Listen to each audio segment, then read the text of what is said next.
Yatanda iç takar. Ana söyleyir üç biz.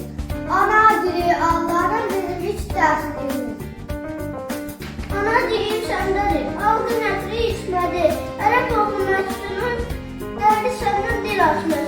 Üreçlere yol açar. Füzuli'nin senati ey dilim. Üretim de dünyalara yol açmış. Qalxıb şah damına söz istəyirəm. Sazım hay dinləyənlərə.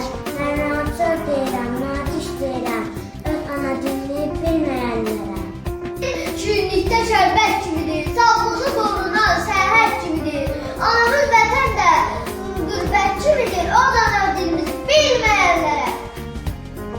İçsin gözlərimdən bu ilim ilim. Qəzəb umaniyəm, yoxdur sahilim.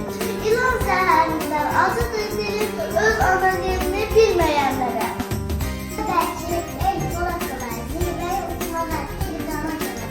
Torpağımız sevinci, dərdi yadalar. Öz ana dilini Mən gedim Qarabağ xəstəsiyəm. Üzeyir nəfəsli tür dəstəsiyəm. Vaqifin vurğunu nifrət səsiyəm. Öz ana dilini bilməyənlərə. yad dildən pay umut kişi dilənməz. Bu ləcə